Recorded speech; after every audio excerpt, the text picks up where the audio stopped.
आज आपण होम टॅबमधील clipboard group, font group, paragraph group, style group आणि एडिटिंग ग्रुप असे ग्रुप्स पाहणार आहोत, शिकून घेणार आहोत. पहिला ग्रुप आपण शिकून घेऊयात फॉन्टचा. यासाठी मी काहीतरी याच्यामध्ये टाईप करते.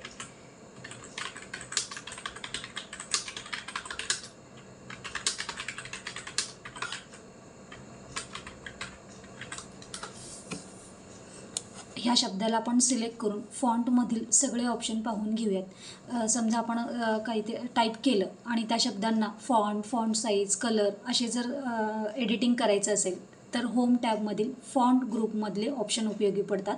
त्यामधला सगळ्यात पहिला ऑप्शन आपण बघूयात फॉन्ट. यामध्ये बरेच वेगवेगळे प्रकारचे फॉन्ट आहेत. रिसेंटली युजडमध्ये सध्या हे आहेत. खाली जर स्क्रोल केला तर ए पासून ते झेडपर्यंतचे सगळे सिरियली आपल्याला सिक्वेन्सली आपल्याला ऑप्शन मिळतील. मी आता ह्या बेल MT ह्या फॉन्टला क्लिक करते. बघा पाठीमागे लगेचच त्याचं फॉन्ट अप्लाय झालं. क्लिक केलं की लगेच त्याला अप्लाय होऊन जाईल आणि माऊसचं पॉईंट त्याच्यावर ठेवताच त्याची फॉन्टची स्टाईल चेंज झालेली प्रिव्ह्यू तुम्हाला तिथं दिसेल. मी आता या शब्दाला फोर्ट नावाचा हा फॉन्ट अप्लाय करते. नुसतं कर्सर ठेवला आहे तरी पाठीमागे त्याचा प्रिव्ह्यू दिसतोय की तो शब्द कसा दिसेल. एरियल ब्लॅक हा पण एक फॉन्ट आहे. टाइम्स न्यू रोमनसुद्धा हा एक फॉन्ट आहे. टाइम्स न्यू रोमन हा फॉन्ट आणि एरियल हे दोन जास्त प्रमाणात प्रोजेक्टसाठी वापरले जातात.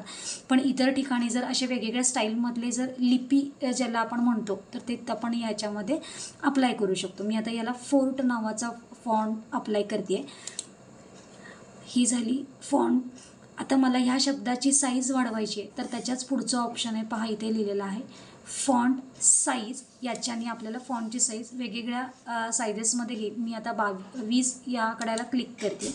फॉन्टची साईज 20 अशी अप्लाय झाली. थोडंफार मॅटर खाली आलं आहे. मला जर आता हा थोडासा कमी करायचा आहे, एका ओळीमध्ये बसवायचा आहे, तर इथं डिक्रीज फॉन्ट साईज हा ऑप्शन आहे. मी फक्त याला एकदा क्लिक करते ते एका ओळीमध्ये अप्लाय झालं. मला आणखीन फॉन्टची साईज वाढवायची तर जो मोठा आहे इन्क्रीज फॉन्ट साईज याच्यावर आपण क्लिक केलं तर फॉन्टची साईज जेवढी आपण एक क्लिक करायला जातो तशी फॉन्टची साईज वाढत जाते. पण मला आता 20च ठेवायची. मी आता ह्या ॲरोमध्ये फॉन्ट साईजमध्ये येऊन 20 ही फॉन्ट साईज अप्लाय करते.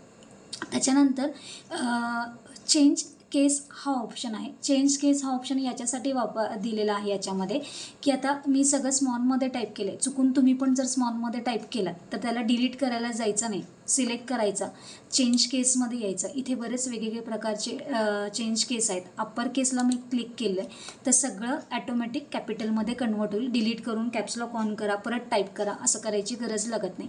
आता मला प्रत्येक शब्दाचा पहिला अक्षर कॅपिटल करायचा आहे पूर्ण वाक्यातला, तर मी कॅपिटलाइज ईच वर्ड घेते. प्रत्येक शब्दामधला पहिला अक्षर हा कॅपिटल होईल.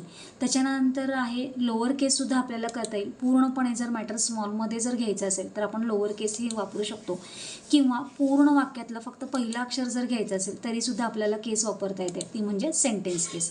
अशा पद्धतीने आपण चेंज केस नावाचा सुद्धा ऑप्शन वापरू शकतो. तर चेंज केस हा ऑप्शन फॉन्टमध्येच आपल्याला बघायला येईल. त्याच्यानंतर खाली आहे B, I आणि U. B म्हणजे बोल्ड, I म्हणजे इटॅलिक, U म्हणजे अंडरलाईन. B म्हणजे बोल्ड हा शब्द तुम्हाला आणखीन जर डार्क करायचा असेल तर B, मुळातच हा फोर्ट हा शब्द डार्क आहे, आणखीनचं पण Bला क्लिक करायला गेलं तर आणखीन तो डार्क दिसेल. आपण आता बोल्डला अप्लाय केलं की तो हायलायटेड होईल. मला जर पुन्हा बोल्ड काढून टाकायचं असेल तर आपण परत Bला क्लिक करूयात. त्याचं हायलायटिंग निघून गेलं आहे Bचं आणि बोल्ड हा अप्लाय केलेला स्टाईल निघून गेली आहे. Bला पुन्हा क्लिक केलं तर आणखी बोल्ड होईल. I italic, U underline. जर ह्या शब्दांना जर अंडरलाईन आपल्याला घ्यायचे असेल शब्दाच्या खाली तर आपण अंडरलाईन वापरू शकतो. आता हे B, बोल्ड, इटॅलिक आणि अंडरलाईन हे फॉन्टचे स्टाईल आहेत. फॉन्ट नाही. फॉन्ट हे वरती इथे जे आहेत हे सगळे फॉन्ट आहेत. याच्यामध्ये बोल्ड, इटॅलिक, अंडरलाईन तुम्हाला फॉन्टमध्ये दिसणार नाहीत. तर हे खाली स्टाईल आहेत. त्याच्यानंतर पुढची स्टाईल आहे ती म्हणजे स्ट्राईक थ्रू. शब्दाच्या मधून जर अंडरलाईन खोडल्यासारखं जर करायचं असेल तर तुम्ही स्ट्राईक थ्रू वापरू शकता. त्याच्यानंतर पुढचं ऑप्शन आहे सबस्क्रिप्ट आहे आणि सुपरस्क्रिप्ट आहे. हे जेणेकरून तुम्ही एखादं सायन्स प्रोजेक्ट किंवा मॅथ्स प्रोजेक्ट ज्यावेळेस कराल त्यावेळेस तुम्हाला उपयोगी पडतो. मला आता सायन्स प्रोजेक्टमधील काही फॉर्म्युला टाईप करायचे आहे. H2SO2. तर मला हे कॅरेक्टर्स किंवा जे हे नंबर्स आहेत ते मला लोअर पोझिशनला लागतात. तर मी कंट्रोल की प्रेस करते कीबोर्डची आणि फक्त हे कॅरेक्टर सिलेक्ट करते, नंबर सिलेक्ट करते, त्याला जर सिलेक्ट केलं तर आपल्याला हे कॅरेक्टर कुठे पाहिजेत, X2 खाली आहे, तुम्हाला हे जर लोअर पोझिशनला लागत असेल तर सबस्क्रिप्ट करा, तुम्हाला जर हे वरच्या पोझिशनला हवं असेल तर सुपरस्क्रिप्ट करा. अशा पद्धतीने हे लागले जातील. मी याची फॉन्ट बदलते म्हणजे समजायला येईल. हे पहा अशा पद्धतीने आपण याची अंडरलाईन काढून टाकूयात. यूला जर क्लिक केलं तर अंडरलाईन निघून जाईल, आयला जर क्लिक केलं तर इटॅलिक निघून जाईल. हे अशा पद्धतीने आपण जे काही सायन्स आणि मॅथ्समधले आहेत ते कॅरेक्टर्स आपण वर खाली अप्लाय करू शकतो. कशाने तर सुपरस्क्रिप्ट आणि सबस्क्रिप्टने. आता आपल्याला पहिल्या वाक्याला किंवा कुठल्याही वाक्याला जर कलर अप्लाय करायचा असेल, फॉन्ट कलर द्यायचा असेल तर फॉन्ट कलर या ऑप्शनमध्ये जर आपण आलो तर इथे बरेच वेगवेगळ्या प्रकारचे कलर्स मिळतात. खाली स्टँडर्ड कलर आहेत जे रेग्युलरली यूज होतात. तर त्या कलरवरती जर आपला माऊस पॉइंटर घेतला तर त्या कलरचं नाव देखील आपल्याला येतं. ह्या अशा पद्धतीने क्लिक केलं की लगेच तो कलर आपल्याला अप्लाय होईल. मी आता याची अंडरलाईन ही काढून टाकते. हा आपण ह्या कलरमध्ये केलेला आहे. मला जर आता याला वेगवेगळे कलर्स करायचे असतील तर मी त्या कलरवरती क्लिक करते. ऑरेंज कलर म्हणून नाव आले त्या कलरचं, मी याला क्लिक करते तर लगेच तो कलर अप्लाय होईल. हे आपण आता फॉन्ट कलर अप्लाय केलं. ह्याच टेक्स्टला जर पाठीमागणे जर बॅकग्राऊंड कलर जर अप्लाय करायचा फक्त टेक्स्टला, पेजला नाही, पेज कलरचं ऑप्शन वेगळं आहे. फक्त ह्या टेक्स्टला पाठीमागून कलर जर घ्यायचा असेल बॅकग्राऊंड कलर, याला हायलाईट कलर टेक्स्ट म्हणतात. जर आपण याला रेड कलरने हायलाईट केलं, पहा त्या टेक्स्टलाच बॅकग्राऊंड कलर अप्लाय झाला आहे, याला म्हणतात हायलाईट करणं. तर फॉन्ट ग्रुपमध्येच आपल्याला हा हायलाईट कलरचा ऑप्शन मिळतो. तर अशी होती फॉन्टमधली ऑप्शन. त्याच्यानंतर सगळ्यात पहिलं ऑप्शन आता बघूयात क्लिपबोर्डचा. मला हे जर वाक्य पुन्हा एकदा खाली लागणार आहे, असंच आपल्याला एखादी वाक्य आपल्याला सारखं सारखं लागत असतं तर याला सिलेक्ट करायचा. होम मेनूमध्येच पहिला ग्रुप आहे क्लिपबोर्डचा. याच्यामध्ये कट, कॉपी, पेस्ट आणि फॉर्मॅट पेंटर असे ऑप्शन आहेत. मी आता ह्या शब्दाला सिलेक्ट केलं आहे. क्लिपबोर्डमधून कॉपी या शब्दाला क्लिक करते किंवा तुम्ही कीबोर्डच्या साहाय्यानं जर कंट्रोल-C हा ऑप्शन वापरला तर कॉपी होतो. मी आता क्लिपबोर्ड या ऑप्शनमधून जाते, होम टॅबमधला कॉपीला क्लिक करते. कुठे वाक्य पाहिजे आपल्याला तिथे कर्सर ठेवा. मी आता इथे कर्सर ठेवला आहे, मला इथे हा वाक्य पाहिजे आहे तर मी तिथे जाऊन आता पेस्ट किंवा कीबोर्डवरून कंट्रोल-V केलं तरी पण चालेल. मी आता क्लिपबोर्डच्याच माध्यमातून पेस्टला क्लिक करते तर आपल्याला जिथे आपला कर्सर होता तिथे हे वाक्य आता आपल्याला मिळेल आलेलं. तर हे होतं कॉपी पेस्ट. पण समजा ही जी सेकंड ओळ आहे मला इथे नको आहे तर मी हिला इथून कट करते आणि जर मला या वाक्याच्या नंतरच हवी असेल तर तिथे आपण कर्सर पॉईंट ठेवूयात आपलं माऊसचं आणि पेस्ट ह्या ऑप्शनला क्लिक करूयात कीबोर्डमधून. तर आपल्याला हा जो वाक्य आपण कट केलेला होता तिथून तो डिलीट झाला आहे आणि जिथं आपण कर्सर ठेवलं होतं तिथे पेस्ट झाला आहे. Cut, copy, paste. कट केला तर तिथून तो डिलीट होईल आणि ज्या ठिकाणी तुम्ही पेस्ट कराल तिथे तो पेस्ट होईल. कॉपी या शब्दाने त्याची दुसरी कॉपी तयार होईल आणि जिथं तुम्ही कर्सर ठेवताय तिथं तो, जर तुम्ही पेस्टला क्लिक केलं तर पेस्ट होईल. नाही तर नुसतं तुम्ही कॉपी कराल आणि पेस्ट करायला विसरलात तर ते वाक्य पुन्हा तिथे पेस्ट होणार नाही. त्याच्यानंतर आता मला या वाक्याचं फॉर्मॅटिंग काढून टाकायचं आहे तर मी फॉन्ट ह्या ग्रुपमधला चेंज केसच्या बाजूला इथे हा पॉईंट आहे बघा, क्लिअर ऑल फॉर्मॅटिंग. मी जे काही ह्याला फॉर्मॅट केलं ते क्लिअर होऊन जाईल.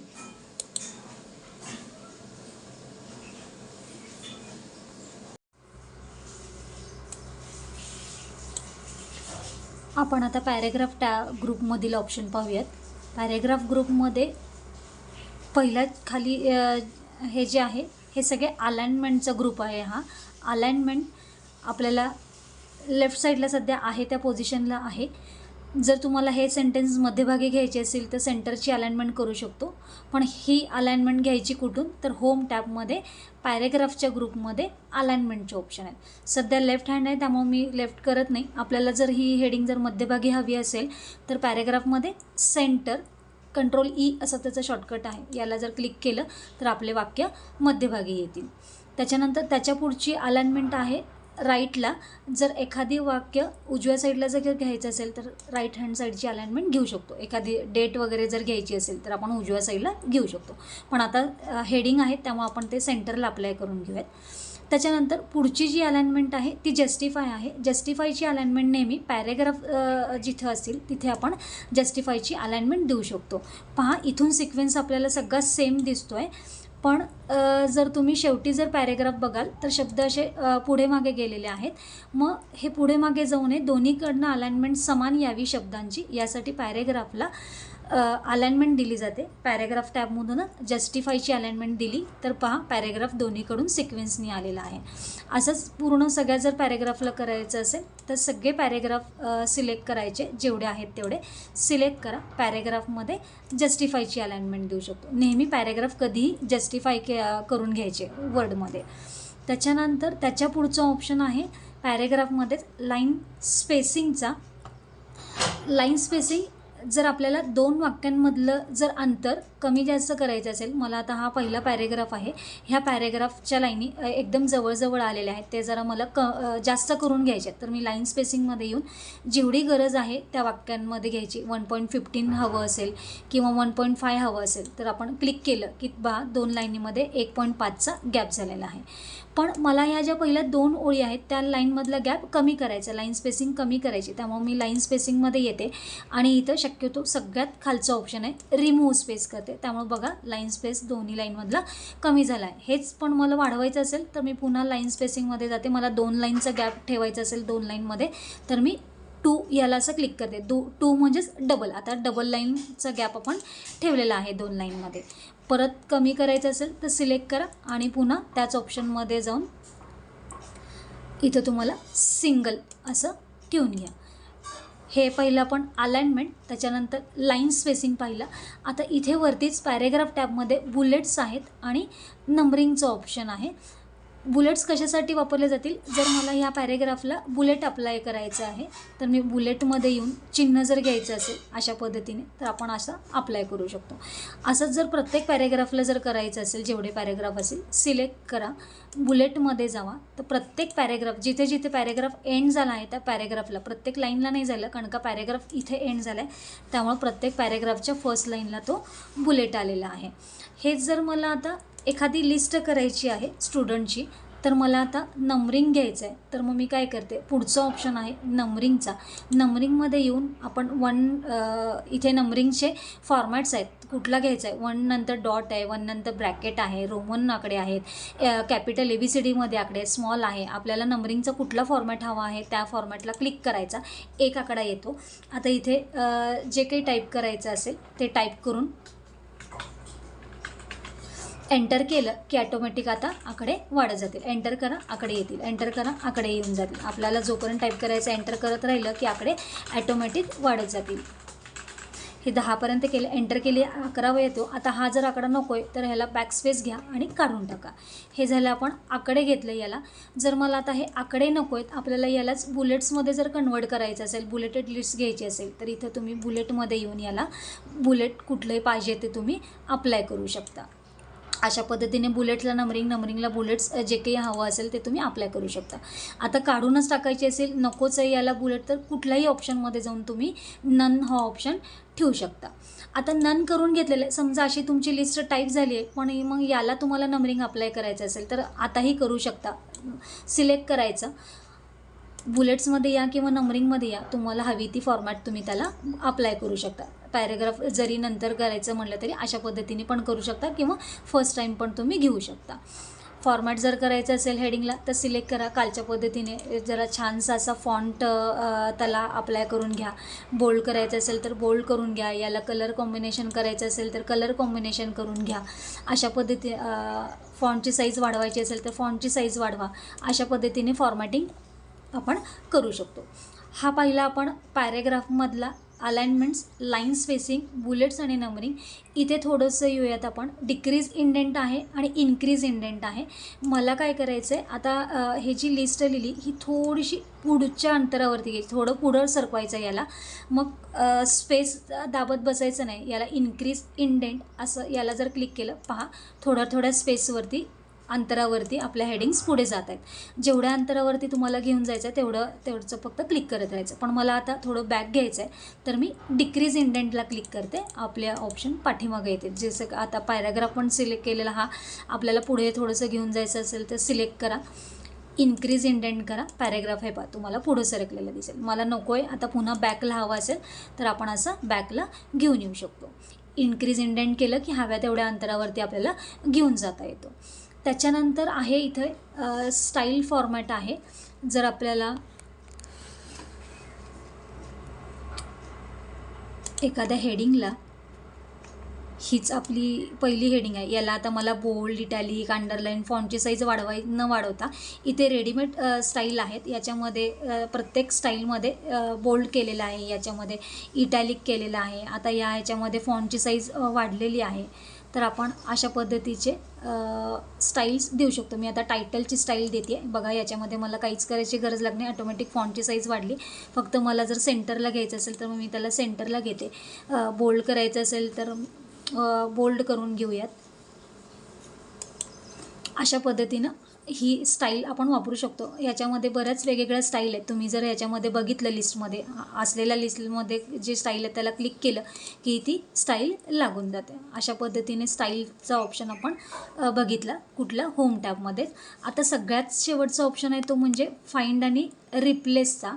फाइंड म्हणजेच काय तर शोधणं.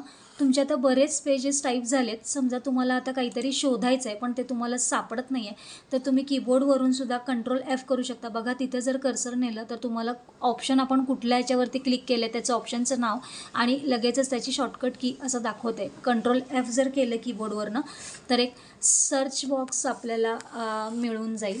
ह्या सर्च बॉक्समध्ये आपल्याला जे काही शोधायचं आहे तर आपण शोधू शकतो.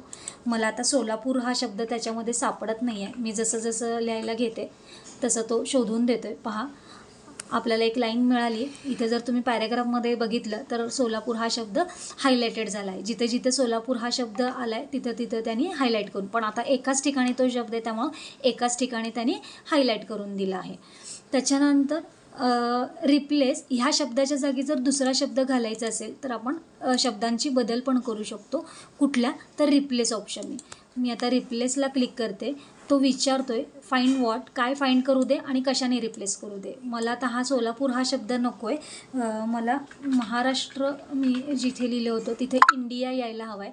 मग मी रिप्लेस विथला क्लिक करते आणि तिथे इंडिया असं घेते. रिप्लेस ऑलला जर क्लिक केलं तर जिथे जिथे महाराष्ट्र हा शब्द होता तिथे तिथे तो शब्द रिप्लेस होईल. ओके केलं की तो सांगतोय की वी मेड वन रिप्लेसमेंट, म्हणजे एकाच ठिकाणी तो शब्द होता आणि एक रिप्लेसमेंट झाली आहे. ओके केलं आणि हा डायलॉग बॉक्स जो आला आहे ह्याला क्लोज केलं तर पहा आपलं जिथे महाराष्ट्र हा शब्द होता तिथे इंडिया शब्दाने रिप्लेस झाला आहे. अशा पद्धतीने आपण हे ऑप्शन वापरू शकतो. आपला आज होम टॅब झालेला आहे. एक होम टॅबमधला क्लिपबोर्डमधला फॉर्मॅट पेंटर हा ऑप्शन आपण बघूयात. मी पहिलीच हेडिंग कॉपी पेस्ट करून घेते. याचा जरा फॉर्मॅट सगळा काढून टाकते. याची फॉन्टची साईज वाढवूयात आणि मी याला कॉपी पेस्ट करते. कॉपी मला इथे हवा आहे. मी कीबोर्डनीच आता Ctrl+V करून घेते. मला भरपूर ठिकाणी हा शब्द हवे आहेत. आता मी पहिल्या वाक्याला असेच बरेच वेगवेगळे फॉर्मॅटिंग करून घेते. एरियल ब्लॅक करून घेतला, बोल्ड केलं, त्याला कलर केला, फॉन्टची साईज थोडीशी वाढली. आता हे जे जे काही सगळं केलं आहे मला हेच खालच्या सगळ्या वाक्यांना करायचं आहे. तर मी परत एकदा सगळं करत बसत नाही. सिलेक्ट करते. होममध्ये क्लिपबोर्डच्या ग्रुपमध्ये फॉर्मॅट पेंटर हा ऑप्शन घेते आणि ज्याला हा फॉर्मॅट मला अप्लाय करायचा आहे त्या शब्दांवरून किंवा त्या वाक्यांवरून तो मी हे कर्सर फिरवते. बघा कर्सर फिरवलं की वरचा जो फॉर्मॅट होता तो सगळा फॉर्मॅट याला कॉपी झाला आहे. फॉर्मॅट पेंटरने काय होतं, आपण जे जे काही फॉर्मॅट केलं आहे तो फॉर्मॅट कॉपी पेस्ट होतो.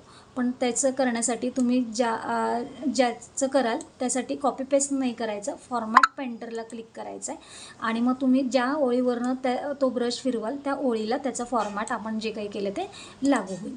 अशा पद्धतीने आपण होम टॅब पूर्ण पाहिला आहे.